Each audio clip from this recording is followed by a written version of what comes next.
Bonjour, aujourd'hui nous allons parler de la polygamie dans l'Ancien Testament.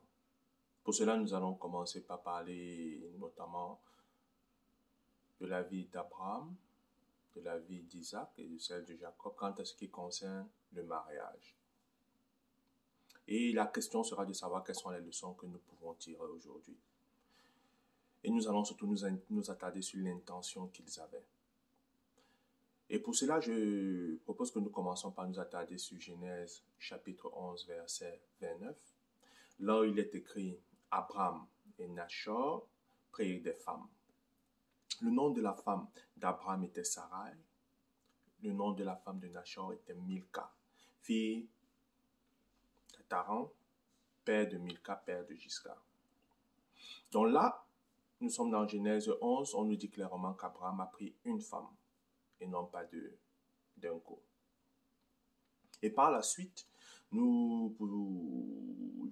recommanderais de lire les chapitres suivants, mais il n'apparaît pas d'autre endroit où on précise, où la Bible précise clairement Abraham prit une autre femme.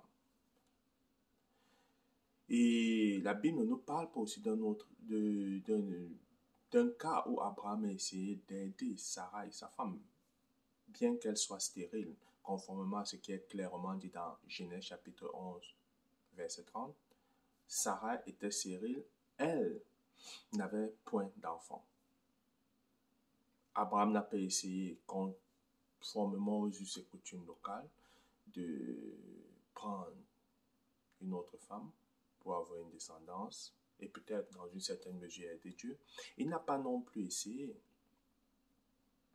de forcer ou de chasser son épouse, de la répudier pour pouvoir librement dire « Ok, je ne suis pas polygame, j'en prends une autre ».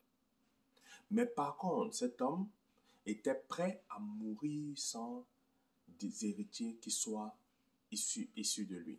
Pourquoi je le dis? Parce que lorsqu'on lit dans Genèse chapitre 15, les versets 2 et 3, lorsqu'Abraham à l'époque répondit à Dieu, il dit « Seigneur éternel, que me donneras-tu? Je m'en vais sans enfant, et l'héritier de ma maison, c'est Eliezer de Damas. » Cela nous fait comprendre qu'il était David, où il avait pris la décision de s'en aller sans enfant s'il n'avait pas d'enfant de son épouse. Ça, c'est une leçon que nous devons pouvoir tirer. Et c'est très important de pouvoir garder ses yeux fixés sur le Seigneur et de faire confiance au Seigneur, même dans ces moments difficiles. Et par la suite, connaissant l'histoire, nous pouvons, au niveau de Genèse chapitre 16, verset 2, c'est Sarah qui a pris la décision, à un moment ou à un autre, d'aider son mari. Sur la base et sur des us et coutumes des peuples qui les entouraient, elle a décidé d'aider Dieu, d'aider son mari à avoir une descendance en allant vers sa femme. Et la Bible nous dit bien que Sarah demanda à son mari d'aller vers sa servante Agar afin qu'Agar accouche dans ses jambes, au-dessus de ses jambes, et que cet enfant soit considéré comme le sien. Mais jusque-là, la Bible n'a pas dit qu'Abraham prit Agar pour épouse ou pour femme. Donc nous voyons très clairement qu'Abraham eut une seule femme, Sarai, jusqu'à la fin, et qui lui était fidèle. Parlons d'Isaac. Pour Isaac, il n'y a pas eu de verset nous parlant ou nous disant qu'il prit une autre femme du vivant de son épouse, Rebecca.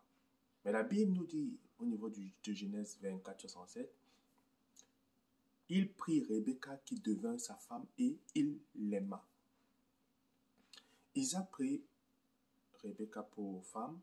Rebecca était stérile.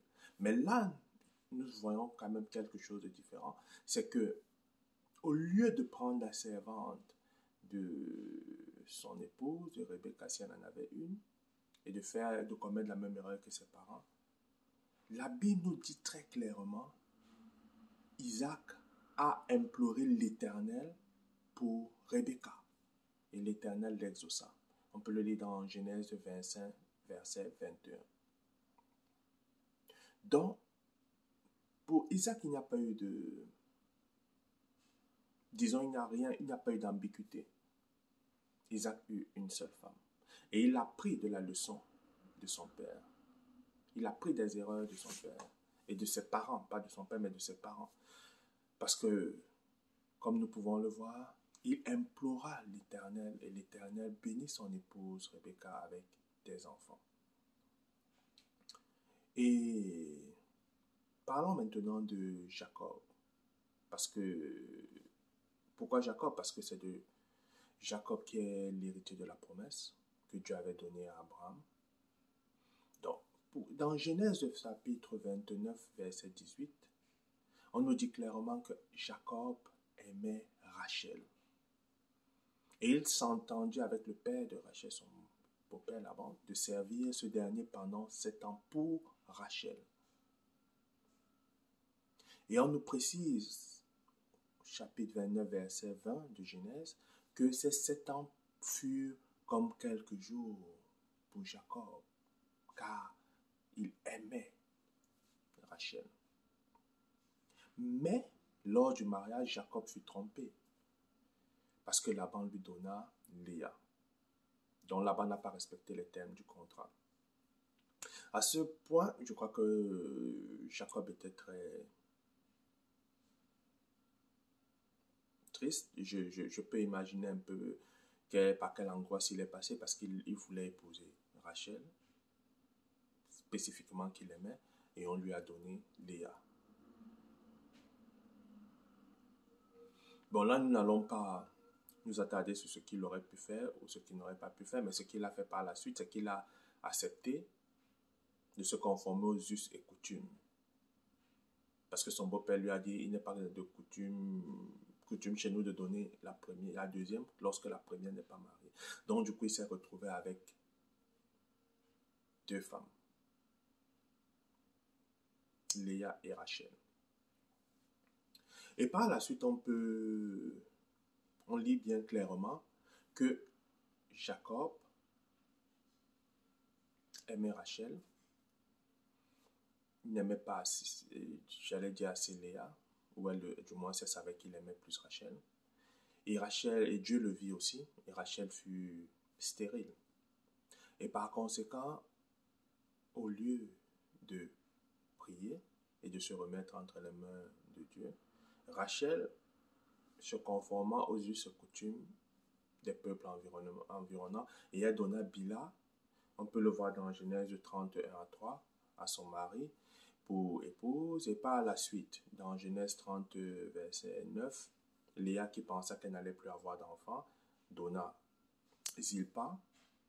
Et jusque-là, nous voyons très clairement que l'intention initiale de Jacob, c'était de prendre une femme pour épouse et non pas 2 femmes et 2 concubines. C'était d'avoir une femme, et cette femme, c'était Rachel qu'il voulait. Mais malheureusement, les circonstances ont joué en sa défaveur et il s'est retrouvé avec 4 femmes. Disons 2, il en a pris une, il pensait prendre Rachel, on lui a donné une autre et on lui a redonné Rachel pour épouse, et ensuite, ces dernières lui ont donné des concubines. Mais lorsque nous lisons dans Genèse 31, verset 4, lorsque Jacob voulait quitter de chez Laban, on dit Jacob fit appeler Rachel et Léa, parce que c'était elles qui étaient ses femmes. Et n'oublions pas un point marquant, Laban qui était, disons, païen, considérait ou a fait référence à la polygamie comme étant de la maltraitance. Je dis bien Laban qui était païen, fait référence à la polygamie comme étant de la maltraitance dans Genèse 31, verset 50. Par conséquent, la polygamie n'est pas envisageable. Et la polygamie était considérée comme étant de la maltraitance même à cette époque. Et par la suite, le Seigneur Jésus-Christ, répondant à l'une des questions posées par des pharisiens, dans Marc 10, entre les versets 2 et 9. Et précisément au verset 5, Jésus-Christ a dit, c'est à cause de la dureté de votre cœur que Moïse vous a donné ce précepte. Mais au commencement de la création, Dieu fit l'homme et la femme. C'est pourquoi l'homme quittera son père et sa mère et s'attachera à sa femme. Les deux deviendront une seule chair.